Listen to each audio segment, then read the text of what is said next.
जय हिंद स्टूडेंट्स। स्वागत है सभी आईटीआई स्टूडेंट्स का स्टडी मंत्रा बाई इनके यूट्यूब चैनल पर। इस चैनल पर आपको वरदान सीरीज मिल रही थी जिसके वीडियो बहुत दिन से आप लोगों को मिल नहीं पाए हैं, तो उसी सीरीज को कंटिन्यू करते हुए आज एक video workshop calculation and science का मिल रहा है।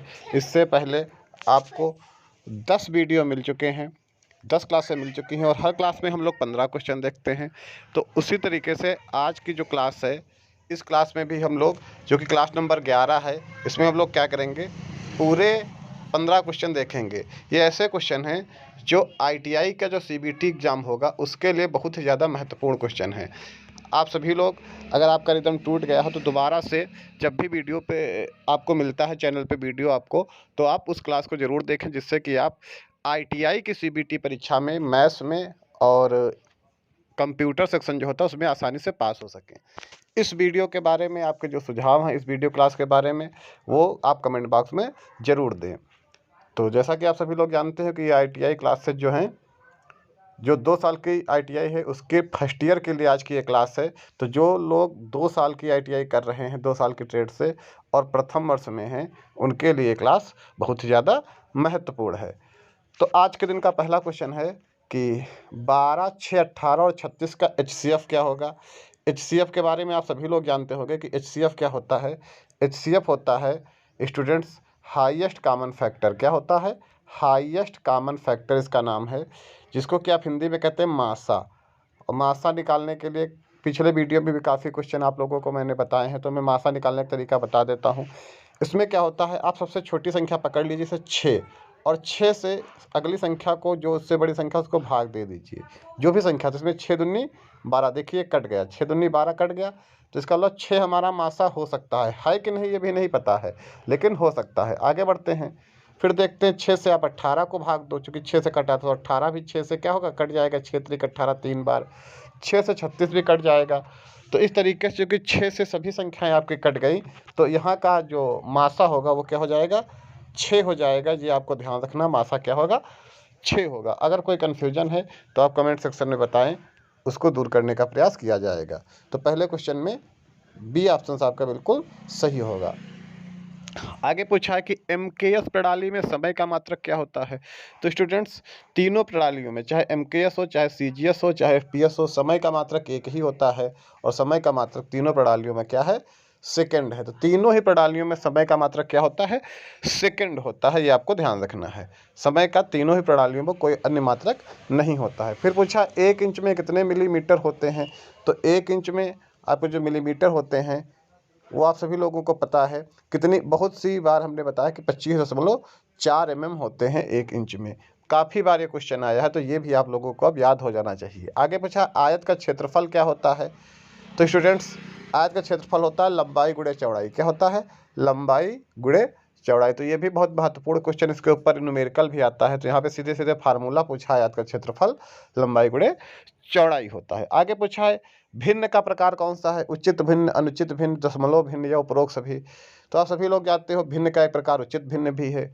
उचित भिन्न उसको कहते हैं जहाँ पर क्या होता है, अंश आपका हर से क्या होता है, छोटा होता है।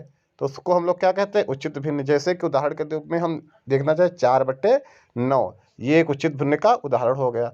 अनुचित भिन्न भी होती है जिसका हर बड़ा हो जाता है, सॉरी, जिसका क्या है, अंश बड़ा हो जाता है और हर क्या हो जाता है, छोटा हो जाता है। उसको हम लोग अनुचित भिन्न कह देते हैं। जैसे कि इसी को उल्टा लिख दो, 9/4, ये क्या है, अनुचित भिन्न। दशमलव भी एक प्रकार का भिन्न होता है। दशमलव भिन्न में क्या होता है, जैसे कि आपने लिखा 10.2, ये आपका दशमलव भिन्न है।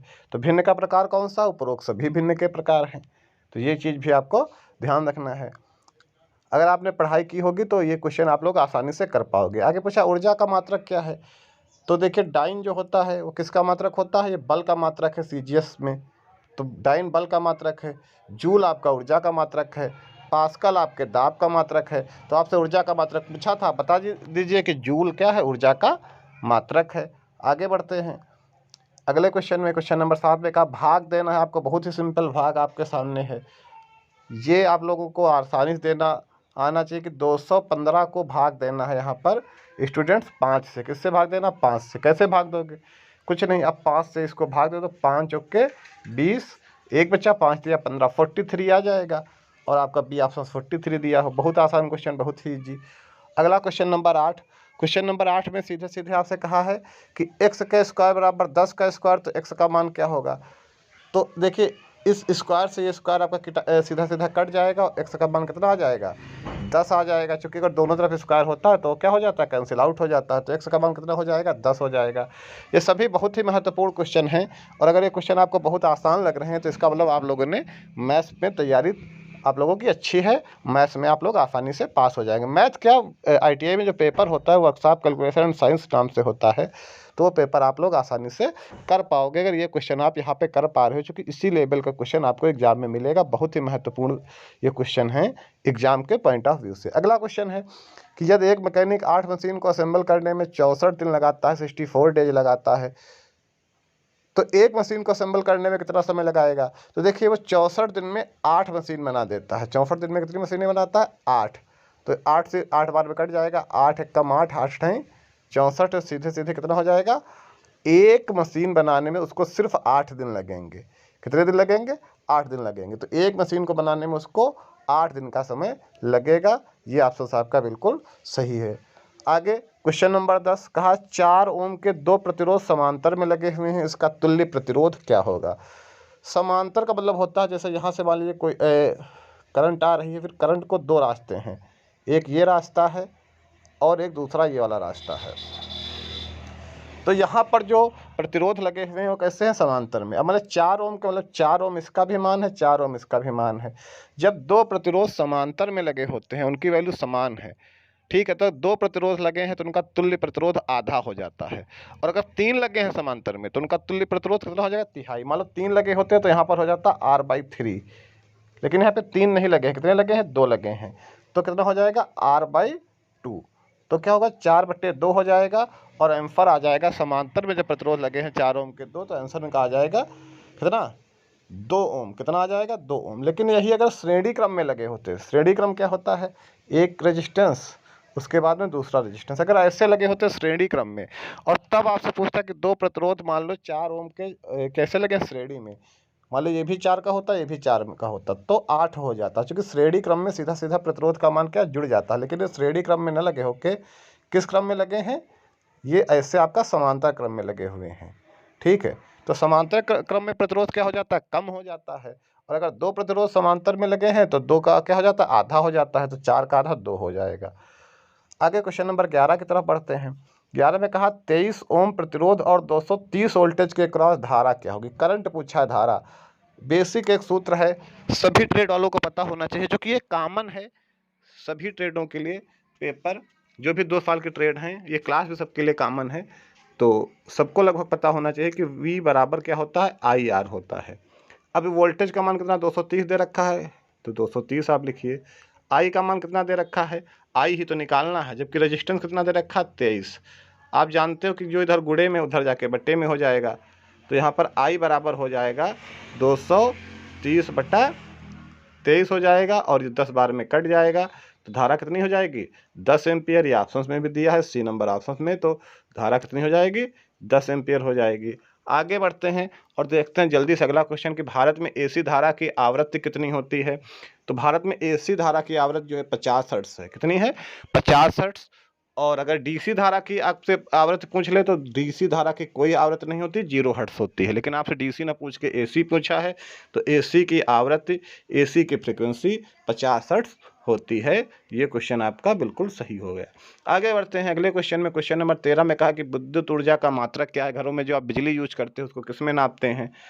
तो बिजली को हम लोग किलोवाट घंटा में नापते हैं। किस में नापते हैं, किलोवाट घंटा में नापा जाता है। ये बात आपको ध्यान रखनी है, घरों में यूज होने वाली विद्युत या विद्युत ऊर्जा।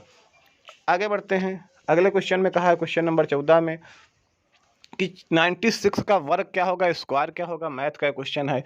स्क्वायर आप लोग जानते हैं, 96 का कैसे निकालोगे। अगर आपको नहीं पता है तो आप निकाल सकते हो गुणा करके, 96 गुणे 96। अब यहाँ पर देखिए 100 से कितना कम है, 4 कम है। ये 100 से कितना कम है, 4। गुणा करने का अपना अपना तरीका, आप जैसे चाहो वैसे 96 का 96 से गुणा कर सकते हो, या अगर आपको स्क्वायर याद है तो गुणा करने की कोई आवश्यकता नहीं है। तो कितना हो जाएगा, 4 चौक 16 हो जाएगा, ठीक। और 96 में से 4 गया तो कितना बचेगा, 92। तो ये 92 16 हो जाएगा और ये ऑप्शन आपका सी ऑप्शन आपका बिल्कुल सही हो जाएगा। और आगे बढ़ते हैं क्वेश्चन नंबर 15 की तरफ। क्वेश्चन नंबर 15 में कहा है एक संख्या दी है और कहा है दशमलव भिन्न को साधारण भिन्न में बदलना है। तो देखिए प्रतिशत की वजह से क्या हो जाएगा, यहाँ पे एक चीज़ आपको ध्यान देना है, यहाँ पे लिखा है 859 और प्रतिशत और यहाँ पे दशमलव लगा है। तो जहाँ पे हम लोग प्रतिशत हटाते हैं तो बट्टे में 100, तो जब प्रतिशत हटाएंगे तो बट्टे में कितना आ जाएगा, 100 आ जाएगा। फिर देखिए दशमलव भी लगा हो तो जब दशमलव हटाएंगे तो दशमलव 3 स्थान पहले 3 जीरो और बढ़ जाएंगे, तो जीरो हो जाएंगे 3 2 5, तो 1 2 देखिए यहाँ पे कितने, कहाँ पर 5 जीरो हैं, यहाँ पर आपके 5 जीरो हैं, तो ये हो जाएगा 859 बट्टे आपका 1 लाख। ये ऑप्शन आपका बिल्कुल सही हो जाएगा। तो ये है आज के 15 महत्वपूर्ण क्वेश्चन। और अगर 15 क्वेश्चन आपको पसंद आए तो वीडियो को लाइक करें और चैनल को अगर अभी तक सब्सक्राइब नहीं किया है तो सब्सक्राइब अवश्य कर लें, क्योंकि इस पर आपको ITI संबंधित मैथ और कंप्यूटर क्लासें मिलती रहेंगी। तो ITI स्टूडेंट्स के लिए चैनल को सब्सक्राइब करना आवश्यक है। मिलते हैं आप लोगों से वर्कशॉप कैलकुलेशन के पार्ट 12 में, भाग 12 में। तब तक के लिए आप लोग खुश रहिए, मस्त रहिए। जय हिंद। जय हिंद स्टूडेंट्स।